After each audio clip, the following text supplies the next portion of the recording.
Buenos días. Buenos días. ¿Cómo están? Bien. Este último canto muy apropiado para lo que vamos a compartir esta mañana. ¿Estamos listos para la palabra? Amén. ¿Ok? Bueno, entonces vamos a abrir nuestras Biblias. Ya saben a dónde, ¿verdad? Primera de Pedro, capítulo 4. Y vamos a concluir el capítulo 4. Vimos la primera parte la semana pasada. Hoy vamos a leer del verso 12 hasta el verso 19.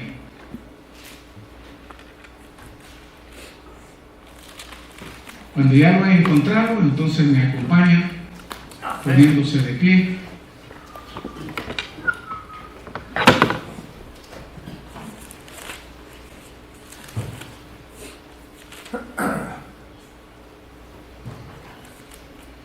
Muy bien, dice así la palabra del Señor.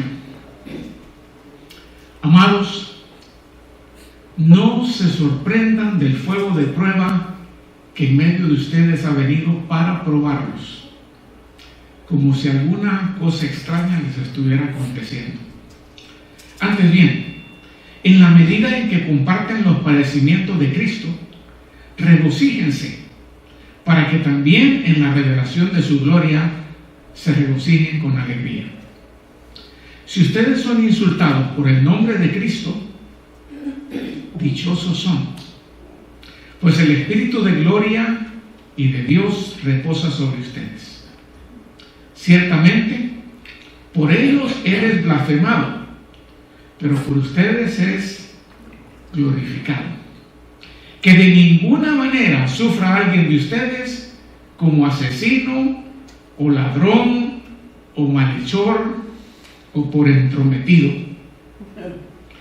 Pero si alguien sufre como cristiano, que no se avergüence, sino que como tal glorifique a Dios.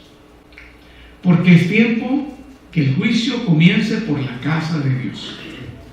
Y si comienza por nosotros primero, ¿cuál será el fin de los que no obedecen al Evangelio de Dios?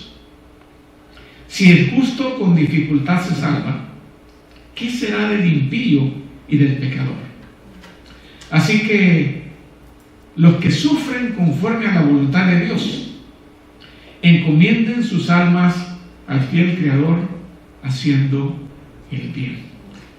Palabra del Señor. Vamos a hacer una breve oración.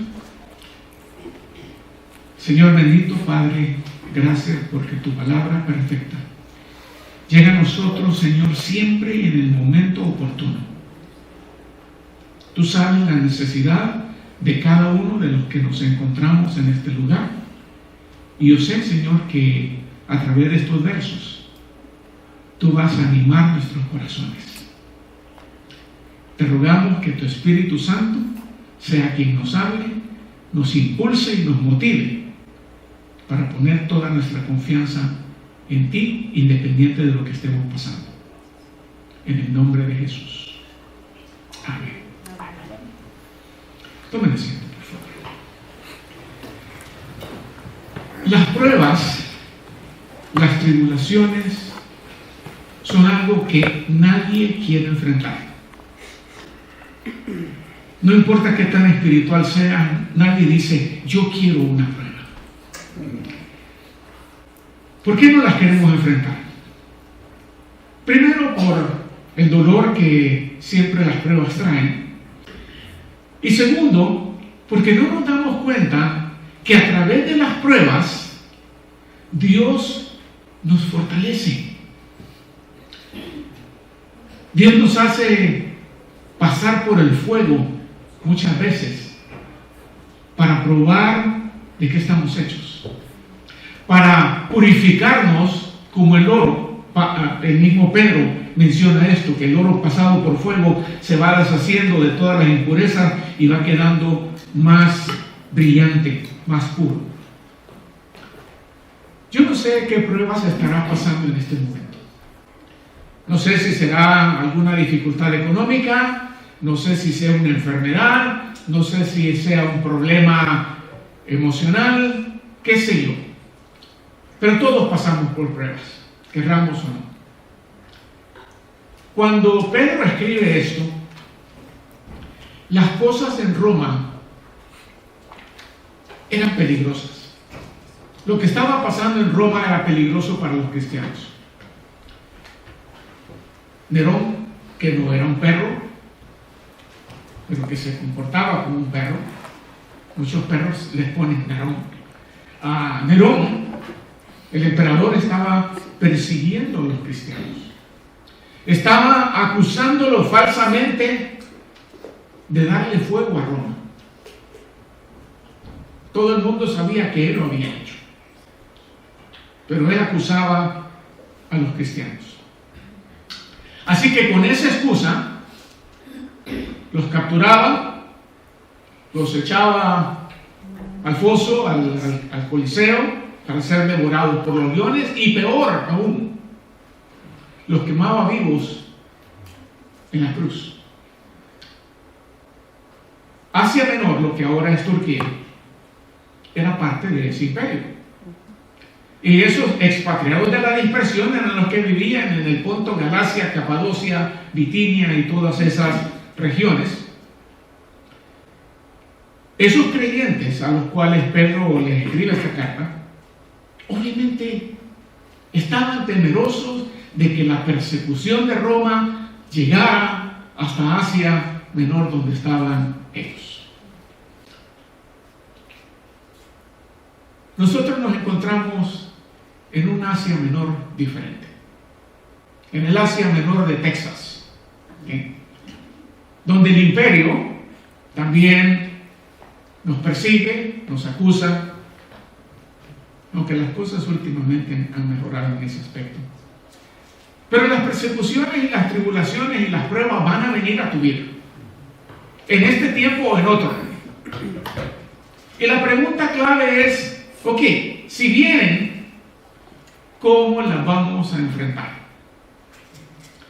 Y quizás Pedro podía de antemano leer la mente de los expatriados de la dispersión, los de la diáspora, porque en estos versos les responde a esas preguntas. Yo creo que hay algo que nos identifica con otros, que nos hace ponernos en los zapatos de otros y hacernos la misma pregunta que probablemente ellos están haciendo. Entonces, ¿cómo enfrentamos las pruebas? Lo primero que Pedro dice: tienes que estar mentalmente preparado para enfrentarlas. Mentalmente preparado para enfrentarlas. Observa cómo comienza el verso 12. Mira qué dice el verso 12. No se sorprendan del fuego de prueba que os ha sobrevenido, como que si una cosa extraña les estuviera sucediendo. ¿Qué está insinuando Pedro ahí? Son parte de la vida. No te sorprendas cuando venga una enfermedad. No te sorprendas cuando venga una pérdida, cuando venga una acusación. No te sorprendas. Es parte de la vida del cristiano.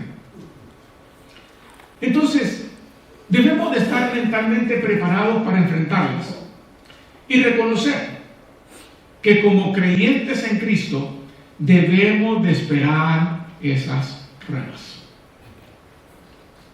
De por sí, en este mundo caído, las pruebas son normales, de por sí. No digamos como creyentes. Pero no importa lo que hagamos, no importa lo que creamos, no importa que tan bien nos comportemos, tarde o temprano van a venir. Algunas por naturaleza. Quizás cuando los años ya nos van entrando y llegamos a la hora, al momento de los nunca. Nunca me había dolido aquí. Nunca me había pasado esto. Y la prueba viene. Pero nosotros los creyentes somos como peces nadando contra la corriente. Ese pececito, que el pez más grande se quiere devorar. Y ese pez más grande, ¿quién crees tú que es? ¿Quién es el que nos quiere devorar? El que anda como león rugiente. Ese pez más grande es el diablo y este mundo corrupto que nos quiere devorar. Pero este verso para mí indica oposición y persecución. No os sorprendáis del fuego de prueba que os ha sorprendido.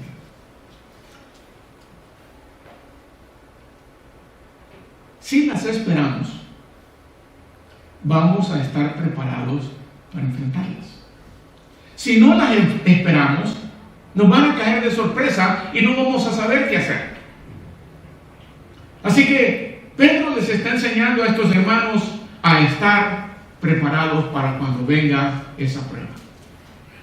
Jesús advirtió a sus discípulos también sobre esas pruebas que habrían de venir. Les dice en Mateo 24:23, pero entiendan esto: si el dueño de la casa hubiera sabido a qué hora de la noche iba a venir el ladrón, ¿qué hubiera hecho? Hubiera estado alerta y no hubiera permitido que entrara en su casa. O sea, ya está preparado para la prueba que habría de venir. Ahora, si tú eres del mundo o como el mundo, no vas a ser perseguido, porque el príncipe de este mundo está en control. Pero si tú vives de acuerdo a la palabra de Dios, si tú actúas con integridad, con honestidad, con rectitud, no te van a ver bien. Te van a rechazar. La gente se va a oponer, la gente te va a perseguir porque no los haces lucir bien. Pero las pruebas, hermanos, son como un juego de ajedrez, o deberían de ser como un juego de ajedrez. ¿Cuántos juegan ajedrez? 1, 2, 3. En el ajedrez, cuando tú estás llevando las piezas negras, tú sabes que las blancas son las que comienzan. ¿Sí? Las negras normalmente actúan reactivamente. O sea, si este mueve esta pieza, yo muevo esta. Y así es al principio del juego. Pero llega un momento en que ya no puedes ser reactivo. Tienes que ser proactivo y ver por antemano o por adelantado qué es lo que este puede hacer. Si mueve esta, yo le muevo esta. Si mueve aquella, yo le muevo esta. O yo voy a mover esta para que seguramente él va a hacer esto y yo le voy a hacer esto. O sea, ya cambia de estrategia. Y en las pruebas debe ser similar. No podemos solamente ser reactivos. Tenemos que tratar de adivinar cómo va a actuar el enemigo y cómo nosotros le vamos a responder. Esa es una manera de estar preparado mentalmente para cuando la prueba venga. Pero Pedro también nos enseña que las pruebas no son útiles. No son útiles por una razón. Porque aparte de purificarnos, nos hacen ver de qué material estamos hechos. En ese verso 12 que acabamos de leer, las describe como el fuego de prueba. The fiery ordeal, dice en inglés. Pedro ya les ha dicho a estos hermanos que, y eso lo vimos allá por el capítulo 1, creo, que su fe habría de ser probada como por fuego. Que así como el oro es probado por fuego, así habría de ser probada la fe de ellos. Pero es cuando estamos bajo la prueba que nos damos cuenta cuánto creemos en Dios. Ahí es donde se sabe. Ahí sabe cuánto estamos dispuestos a confiar en Él y dejar el resultado a Él. Ahí se sabe cuánto estamos dispuestos a obedecerle. Porque muchas veces las pruebas son tentaciones del diablo, o el diablo usa las pruebas para tentarnos a desobedecer la voluntad de Dios. Viene a mi mente el caso de Abraham. El viejito ya andaba por los 99 años. Bueno, antes de eso, cuando andaba ahí por los 99 menos 14, ¿cuánto es? 85. Cuando andaba por los 85 años, viendo que no podía tener descendiente, viene su mujer Sara y mete la cuchara en el plan de Dios y le dice: pues yo ya estoy viejita y tú peor. Aquí está mi sierva Agar. Yo no puedo, pues tal vez ella puede.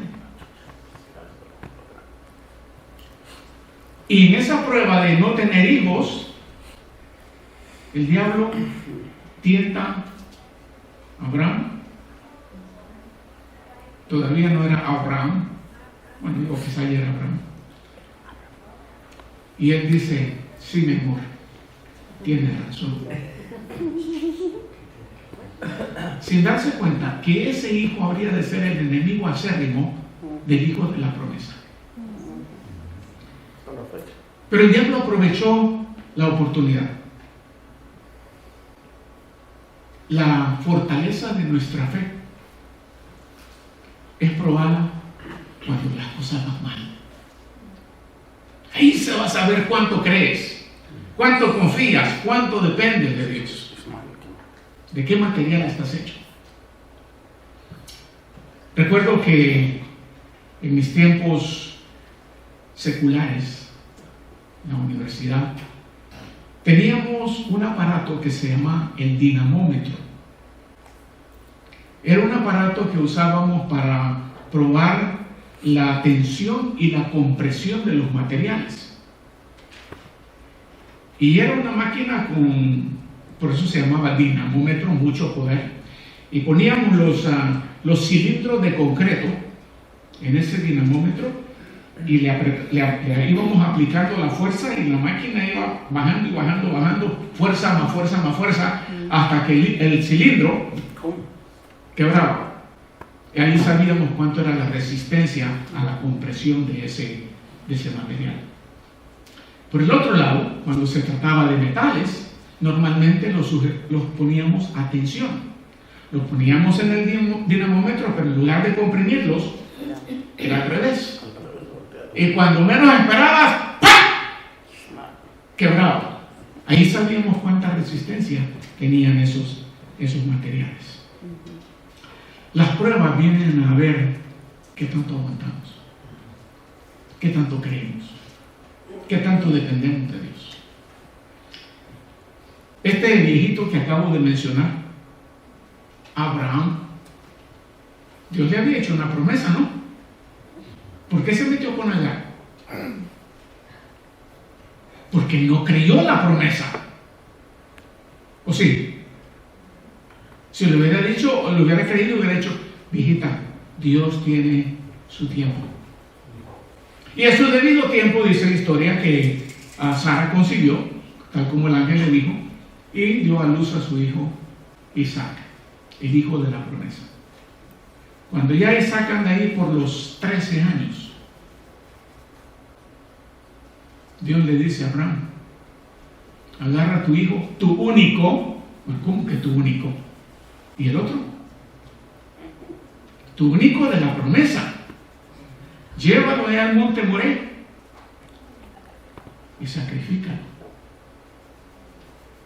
Y aquí encontramos ya un Abraham obediente, puesto a prueba en lo que más amaba. Y ustedes conocen la historia, ¿no? Ya a la hora que él levantó el cuchillo, dijo Dios: ya veo que sí crees. fue probado en lo más amado. Entre sus descendientes aparece José. José, por lealtad a su padre, sus hermanos lo venden. Sus hermanos eran un poco torcidos. Lo venden a los ismaelitas, termina allá en Egipto, se comporta fielmente en la casa de Potifar. La señora lo enamora, él no quiere porque dice: no le puedo hacer esto a mi Dios y a mi patrón. Y la mujer lo acusa y lo meten a la cárcel. Injustamente. Esa es una prueba, hermanos. Pero ¿sabes qué es lo lindo de la prueba de José? Que en toda esa porción repite constantemente: pero el Señor estaba con José. Y soportó la prueba. Y luego, si nos vamos al Nuevo Testamento, tenemos a Pablo, encarcelado, azotado, perseguido, intento de asesinato, naufragios. ¿Qué no le pasó a Pablo? ¿Por qué? Por predicar el Evangelio. Pablo amaba el Evangelio y ahí fue probado. Entonces, no sería extraño que Dios mande una prueba, o que el diablo traiga una prueba en aquello que más amas. Tu esposa, tus hijos, probablemente tu trabajo, porque a veces amamos más al trabajo que a la familia y le dedicamos más tiempo al trabajo que a la familia. Pero Pedro está diciendo: tienes que estar mentalmente preparado para cuando venga la prueba. También dice que tienes que aprender a regocijarte cuando estés en medio de la prueba. Mira el verso 13 y 14. Antes bien, en la medida en que comparten los padecimientos de Cristo, o en estos tiempos que estás de prueba, ¿qué debes de hacer?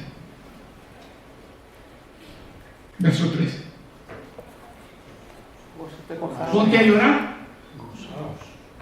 Regocíjense, para que también en la revelación de su gloria se regocijen con alegría. Si los insultan por el nombre de Cristo,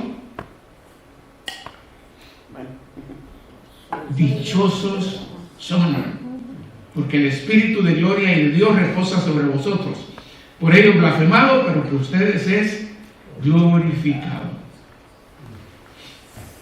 El Señor quiere que tengamos gozo en nuestra vida. Él le dijo a sus discípulos: estas cosas os he hablado para que mi gozo esté en vosotros y para que vuestro gozo sea completo. El ladrón viene para matar, destruir y robar. Él ha venido para que tengamos vida y vida en abundancia y tengamos gozo. Pero como el diablo es enemigo de Dios y de todo lo que Dios quiere hacer en nuestra vida, el enemigo va a tratar de robar nuestro gozo. Él es ladrón por naturaleza. Él aborrece verte feliz y gozoso. Él te quiere derrotado, te quiere miserable, amargado, enojado. Y una de las mejores maneras que Él tiene para robarte el gozo es por medio de las pruebas y las tribulaciones. Y Él va a mover sus piezas, las fuerzas del mal, como en el ajedrez. Y esas piezas, ya sean humanas o sean angelicales, te van a poner en situaciones difíciles para poder robarte el gozo y para que dejes de confiar en Dios. Por eso mucha gente, cuando vienen los problemas: ay, ¿por qué Dios me está permitiendo esto? ¿No te das cuenta? Te está fortaleciendo. Quiere que te regocijes. ¿Quién crees tú que estaba usando a Nerón para perseguir a los cristianos? El mismo de siempre, el diablo. Pero cuando Dios es el que te está probando, esa prueba no te va a robar el gozo. Porque Dios no se puede contradecir a sí mismo. No te puede decir quiero que tengas gozo y gozo completo, pero ahí te mando esta prueba para que sufras. El propósito de Dios en las pruebas es diferente del propósito de Satanás. El propósito de Satanás, como dije, es amargarte, hacerte enojar, renegar de Dios, desobedecerle, pero Dios las permite, en su caso, para que tengas gozo. Y recordar que estamos, de cierto modo, en entrenamiento para un gozo mucho más grande. ¿Observaste lo que decía el verso 13? En la medida en que comparten los padecimientos de Cristo, regocíjense. No dice, cuando todo te esté bien en la vida cristiana, regocíjate. No dice eso. Cuando estés padeciendo por Cristo, regocíjate. Nosotros aprendemos más haciendo que oyendo. ¿Verdad? Porque hay varios sentidos involucrados. Y regocijarse no es la excepción. Si aprendemos a regocijarnos en el momento difícil, en el sufrimiento y en la prueba, ¿cuánto más nos vamos a regocijar cuando estemos en gloria? Mucho más. Estamos en entrenamiento. Cuando Pablo le escribe a los filipenses, en su carta, Pablo les insiste a que se regocijen. Regocijaos. Otra vez os digo, regocijaos. Y lo voy a mencionar más adelante. Insistentemente, regocíjense. Y Pablo sabía por experiencia personal de qué estaba hablando. Porque, ¿qué le pasó a Pablo en Filipos? ¿Le fue de maravilla? No. En Filipos, por predicar el evangelio a aquella muchacha endemoniada, él y su amigo Silvano o Silas le dan una garroteada, porque eso era, y los tiran allá en el calabozo más profundo. Pero allí Pablo y Silas no están, ay, pobrecito yo, teniendo su fiesta de lágrimas, su pity party, dicen en inglés. No, ¿qué estaban haciendo? Regocijándose y cantando alabanzas a Dios, allí garroteados y amarrados al cepo, alabando a Dios. De eso está hablando Pedro acá. En el momento de prueba, regocíjate en el Señor, alábale, porque Él está obrando en tu vida. Pablo y Silas habían aprendido a regocijarse independiente de cuáles fueran las circunstancias. Habían sido entrenados para el cielo y el gozo que habría de tener ahí en el cielo inacabable. Así que veámoslo de esa manera, hermanos. Estamos en entrenamiento. No importa lo que venga, no pierdas el gozo. A veces los cristianos pierden el gozo por lo que otra persona hizo. No, aunque la tormenta venga, aunque la tempestad sea fuerte, regocíjate en el Señor, que no te derribe. Pedro también está enseñando a los hermanos que Dios los está bendiciendo por medio de la prueba. Y uno dice, ¿pero cómo?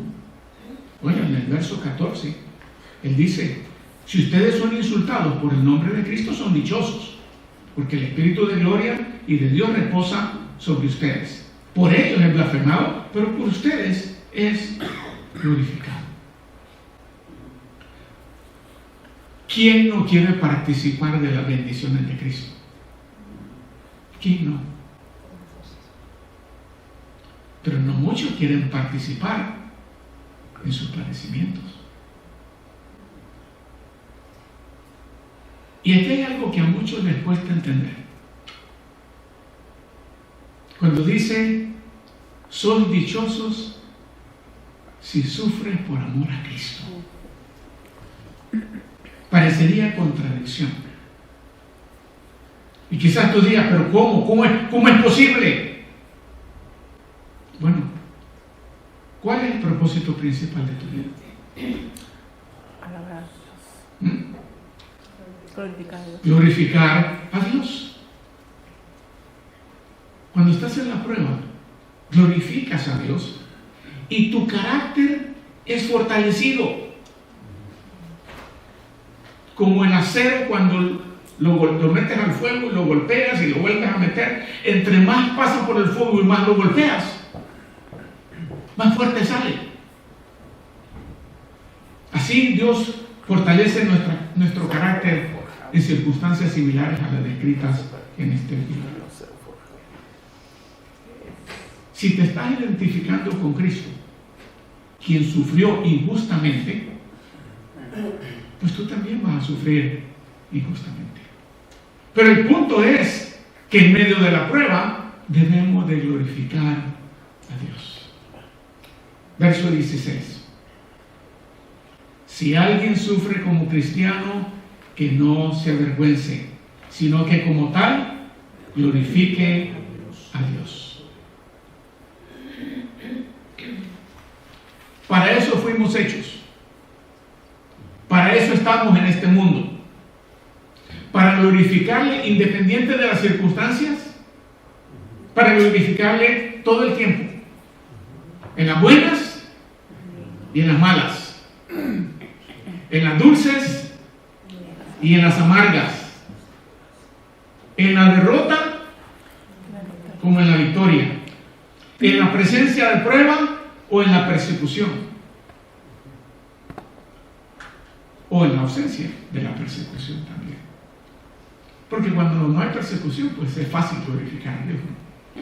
Pero debemos de glorificarle. Lo que sí tenemos que asegurarnos es que lo que estamos sufriendo no es algo que nos merecemos. Porque a veces sufrimos tormentas autoinfligidas.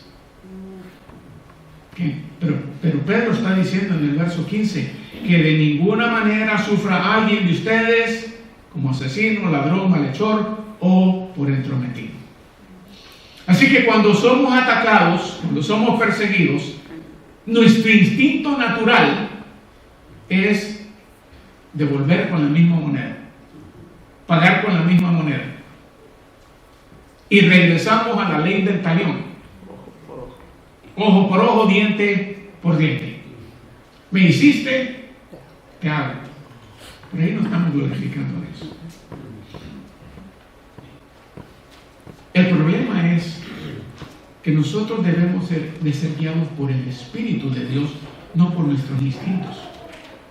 Y nuestro instinto es devolver lo que hemos recibido. Pero ya no estamos bajo la ley, estamos bajo la gracia.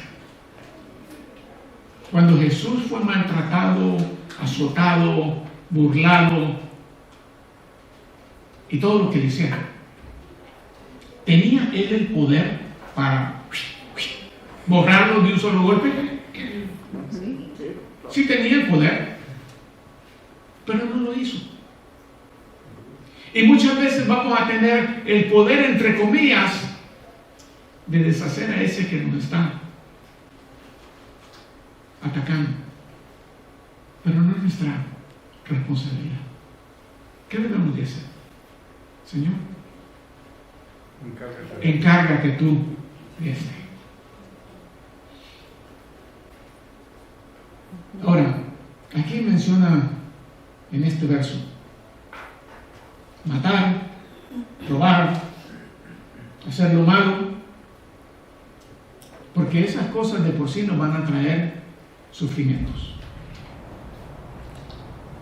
No creo que tengamos asesinos acá. Pero aquí menciona algo más.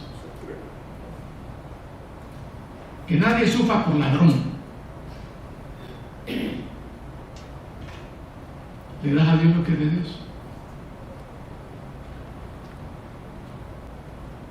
El que se queda con lo de alguien más es ladrón. Y menciona algo más todavía. No sufran por entrometidos, o como decimos en español coloquial, si van a sufrir, no sufran por metiches. Ya, un sufrimiento van a venir, pero que no sea por estas cosas, dice. Como dice el conocido dicho de muchas abuelitas, por lo menos la mía tenía muchos dichos. No vayas donde no te han invitado. No hables lo que no sabes. Y no te metas en lo que no te importa. Mira, qué sabiduría de las abuelas. Si tú sigues ese consejo, te evitas problemas.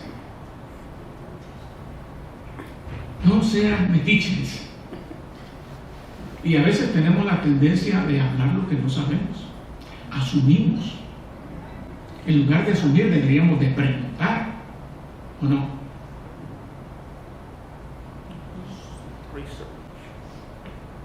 Y Pablo, el apóstol Pedro, en cuanto a esto de glorificar a Dios y no sufrir por estas cosas, si sufres, que sea por hacer la voluntad de Dios, también nos dice en el verso 16, no te avergüences, no te avergüences. Verso 16, la primera parte. Si alguno sufre como cristiano, que no se avergüence, sino que como tal glorifique a Dios.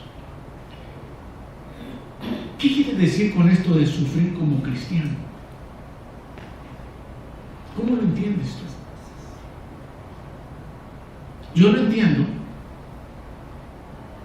Si sufres como cristiano, es sufrir por imitar o seguir el ejemplo y los mandatos de Jesús. Eso es sufrir como cristiano. Y si ese es el caso, no importa la prueba que estés pasando, no deberías avergonzar. No te avergüences. Avergüénzate por hacer lo malo y pasar por pruebas. Pero por obedecer a Dios, deberías de estar hasta cierto punto orgulloso de sufrir por lo que es correcto. Y cuando uno se para por lo que es correcto y verdadero, uno cae mal. ¿O no? Pero yo solo quiero caerle bien a alguien. Si le caigo bien a ese o a él, estoy bien. Estoy bien. Deberíamos avergonzarnos de robar, de matar, de hacer el mal, de andar de metiches. Deberíamos de avergonzarnos del sufrimiento que esas cosas traen, tal como Pedro lo ha advertido.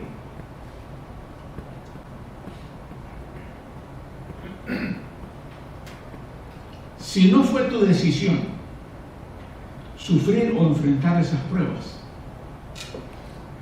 no deberías de avergonzarte. Al contrario, deberías de alegrarte que Dios está trabajando en tu vida, te está fortaleciendo. Deberíamos de aprender que en la prueba debemos de ponernos en las manos de Dios. Verso 19. Así que los que sufren conforme a la voluntad de Dios, encomienden sus almas al fiel Creador, haciendo el bien. En otras palabras, pónganse en las manos de Dios cuando estén sufriendo por eso. Si sufrimos por hacer la voluntad de Dios, tenemos la confianza de que las manos de Dios son las que nos van a sostener a través de todo ese proceso doloroso o difícil. Va a ser Él el quien nos sostiene. Si Él sostiene a los que sufren por decisiones tontas o por desobediencia, ¿cuánto más no va a sostener a aquellos que sufren por hacer su voluntad? Es lógico. Y las manos del Señor son mejores que las de Ozzy. Las manos de Dios son las más seguras de todas. Tú nomás asegúrate de hacer lo que es correcto y déjale los resultados en sus manos. Y cuando vengan esos tiempos difíciles, acuérdate de las promesas del Señor. Nunca te dejaré y nunca te desampararé. Acuérdate de esta. Y sabemos que a los que aman a Dios, todas las cosas colaboran para bien a aquellos que han sido llamados conforme a su propósito. Esa prueba desagradable y dolorosa, si tú amas a Dios, Dios la va a usar para bien. Y aún si la sufres por metiche o por ladrón o lo que sea, aún así, si amas a Dios, Dios la va a usar y te va a fortalecer. Dios te va a sostener como sostuvo a los hermanos de la diáspora. Dios es un Dios fiel, hermanos. Amén. Ya sea que estés enfrentando enfermedad, ya sea que estés enfrentando problemas económicos, ya sea que estés enfrentando quizás la pérdida de un trabajo o la posibilidad de pérdida, tú no estás solo. Tú no estás solo. Dios está contigo. Y Dios se va a asegurar que tengas todo lo que necesitas. Te lo digo por experiencia. No sé cómo, pero el Señor nos está sosteniendo. Dios es fiel. Y si es fiel conmigo, va a ser fiel contigo. Vamos a inclinar nuestras cabezas. Así con las cabezas inclinadas. Si estás pasando por una dificultad, ¿por qué no le dices en este momento, Señor, esto es lo que estoy pasando? Me he sentido débil en la fe, he dudado, he desconfiado de tu protección y de tu provisión. He temido por mi vida, por mi salud. Pero ahora me doy cuenta, Señor, que tú eres el sostenedor. Que es en ti en quien estamos seguros. Que es a ti a quien debemos de venir en esos momentos difíciles. Porque tú no nos dejarás ni nos desampararás.